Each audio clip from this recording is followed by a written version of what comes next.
Hi everybody, and thank you guys for tuning in this video. My name is Cole Martins, and in today's episode we'll be talking about the NASCAR Sprint Cup Series in the race at Martinsville Motor Speedway for the Goody's Fast Relief 500.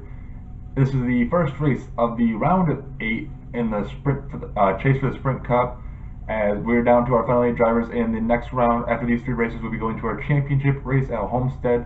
So if one of the 8 remaining chase drivers can pick up a victory at one of these 3 tracks, they'll automatically clinch their spot into the championship race in 3 weeks.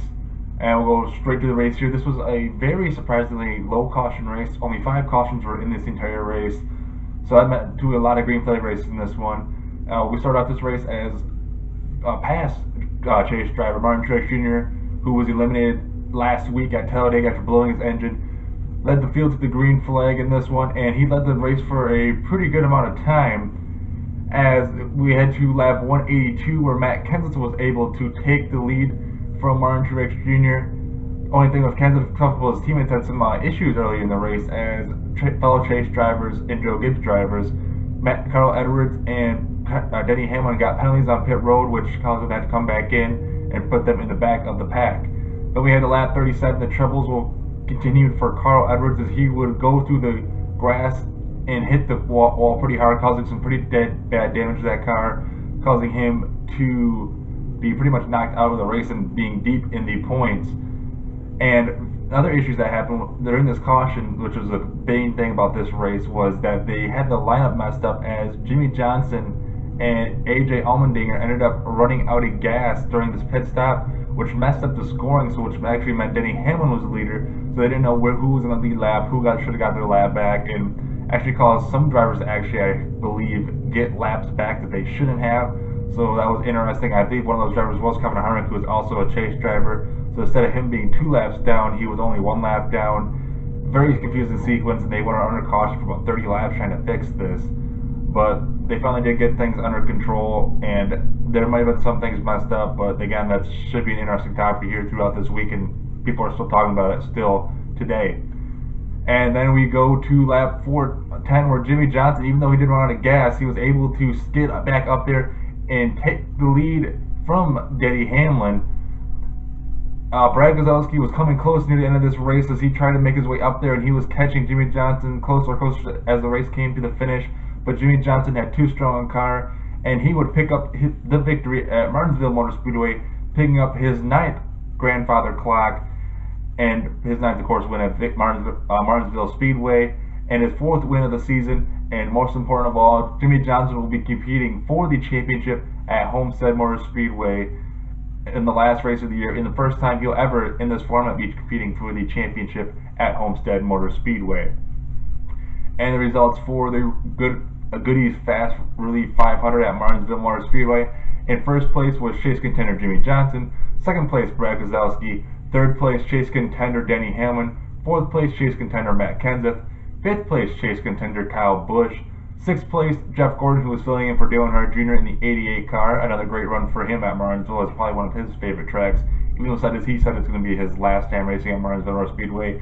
There is now officially called that Martinsville will have lights next year, so we're going to see a night race at Martinsville. You got to expect Jeff Gordon to be at that one, so I wouldn't say this will be the last time we'll see him on the track at Martinsville Motor Speedway or in a NASCAR Sprint Cup car. And 7th place was Martin Truex Jr., 8th place Jamie McMurray, 9th place chase driver Joey Logano, and in 10th place AJ Allmendinger. And I forgot to mention this too, only 10 cars in the entire race finished on the lead lap because of so many green flag laps going on. So only these 10 drivers are the only cars that finished on the lead lap. And the remaining cars that I will mention outside this top 10 are chase drivers. So in 20th place was chase contender Kevin Harvick, in 22nd chase contender Kurt Busch, and because of his crash in 36th was Carl Edwards, who was also a chase contender. Now the points coming out of Martinsville Motor Speedway: Jimmie Johnson was already clinched his spot with a win, was going to be in 1st place in points. 2nd place is Denny Hamlin, as he is 6 points ahead of 5th place. 3rd place is Matt Kenseth, who is also 6 points ahead of 5th place, and Kyle Busch, who is 4 points above the cut line in 5th place. Then the guys are now here trying to move their way back up and try to get into the chase, and some of these is going to be very hard, being so many points down early here in the chase of 2 races remaining. In 5th place is Joey Gunn, who is 4 points back. 6th place, Kevin Harvick, who is 16 points back. 7th place, Kurt Busch, who is 18 points back. And Carl Edwards, who is a very, very bad 32 points back. So 6 through 8 might need some help to try to move up, or possibly need to pick up a win to automatically lock their spot in the next round. So let's see what some of these drivers can do here next week as we head to next week's race, as we'll be heading to Texas Motor Speedway for the AAA Texas 500. That race will be on November 6, 2016 at 2 p.m. Eastern Standard Time on NBC. The winner of this race in the spring was Kyle Busch, who has 2 wins at Texas Motor Speedway in his career. And last year's winner of this race was a guy who won the race this week, Jimmy Johnson, who has 6 total wins at Texas Motor Speedway. Other drivers pick up victories at Texas Motor Speedway.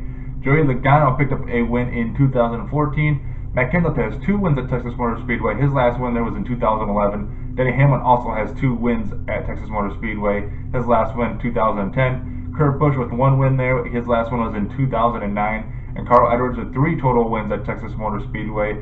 His last win though was in 2008. So that means we have 7 of the 8 drivers picking a victory at Texas Motor Speedway. The only one, I believe, out of all those drivers not to have a win there would be, I believe it would be Kevin Harvick. So it'll be interesting to see if he can maybe pick up his first ever victory at Texas Motor Speedway and make sure every one of these drivers has a win at that track by next week. But that is it for this video. I'd love to hear what you guys got to say. What did you guys think about the race? If you watched it last Sunday, were you entertained by it? Did you not like it? What were your thoughts on the caution and the argument with where the drivers were placed? Do you think NASCAR did it right? Do you think they did it wrong? I'd love to hear what you guys thought about the race and next week's race, as well as who you think who might win it at Texas Motor Speedway. You can also follow me on Twitter at ColeMartins57. I'd love to talk about the races during the races, of course, or even before or after the races. So anything you guys want to say, I'd love to hear from you guys.